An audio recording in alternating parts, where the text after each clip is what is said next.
Captain மூலமா 2002 ரமணா திரைப்படத்தில் நான் சினிமாவில் அறிமுகமான தமிழ், தெலுங்கு, மலையாளம், கன்னடம், இந்தி ஆகிய 5 மொழிகளிலும் 237 படம் பண்ணியிருக்கிறேன்.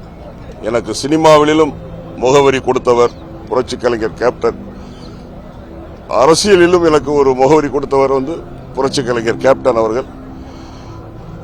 பெருந்தலைவர் காமராஜருக்கு பிறகு, புரட்சி தலைவர் எம்ஜிஆருக்கு பிறகு மக்களை நேசிக்கின்ற ஒரு மாபெரும் உன்னத தலைவர். பசின்னு யார் கேட்டாலும் சாப்பாடு கொடுக்கக்கூடிய வள்ளல். சினிமாவிலும் சரி, அரசியலிலும் சரி, தன்னுடைய தனி வாழ்க்கையிலும் சரி, இல்லாதவருக்கு இயன்றதை செய்தவர் புரட்சி கலைஞர். அதாவது ஒரு மனைவிக்கு ஒரு நல்ல கணவனா வாழலாம், ஒரு பெற்றோருக்கு ஒரு பையனோ பொண்ணோ நல்ல பசங்களா இருக்கலாம். ஆனா ஒரு நாட்டுக்கு ஒரு நல்ல தலைவனா இருக்கிறது கஷ்டம். அதை நிரூபித்து காட்டியவர் புரட்சி கலைஞர். அவர் எங்களை விட்டு மறையில எங்களோட தான் இருக்கிறார். நாங்கள் அவரை வணங்குறோம். நன்றி. தமிழக மக்களால் உலகம் முழுவதும் வாழுகின்ற தமிழர்கள் அனைவரும் கேப்டன் என்று அன்பாக அழைக்கக்கூடிய ஒரு பச்சை தமிழன், தமிழுக்காக வாழ்ந்தவர்.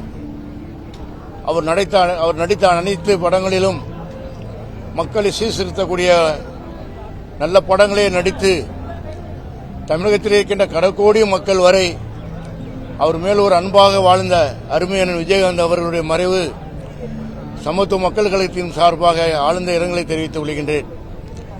ஒரு சாதாரண நடிகராக தமிழகத்திலே ஒரு பெரும் நடிகராக, ஒரு முன்னணி நடிகராக, பல விருதுகளை பெறக்கூடிய நடிகராக வாழ்ந்து அவருடைய காலங்களிலே ரசிகர் மன்றங்களை உருவாக்கி அந்த ரசிகர் மன்றம் மூலமாக தமிழகத்தில் ஒரு பெரிய அரசியல் கட்சி, எல்லா அரசியல் பரம்பரை பார்க்கின்ற பொழுது ஒரு 50 ஆண்டு 75 ஆண்டு காலங்களுடைய வளர்ச்சியை ஒரு 10 ஆண்டுகளிலே தமிழகத்தில் அவருடைய அரசியலுடைய வாழ்க்கை ஒரு பெரிய மகா அரசியலாக இருந்தது.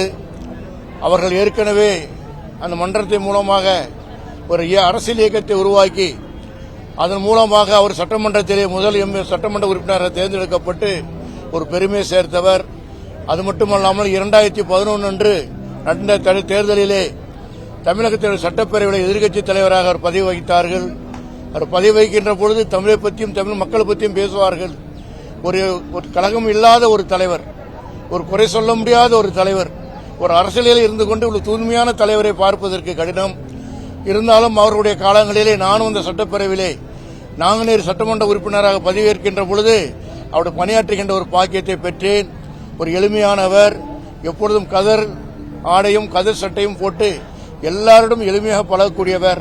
கடற்கோடியில் இருக்கின்ற ஒரு குடிசையில் வாழ்கின்ற மக்களிடம் கூட அன்பை நேசிக்கக்கூடிய அருமை தலைவர் விஜயகாந்த் அவருடைய மறைவு எங்களுடைய சமத்துவ மக்கள் கழகத்து ஒரு இழப்பு. அவருடைய மரணம் துயரத்தில் அவர் குடும்பத்தினருக்கு நான் ஆழ்ந்த இரங்கலை தெரிவித்துக் கொள்கின்றேன்.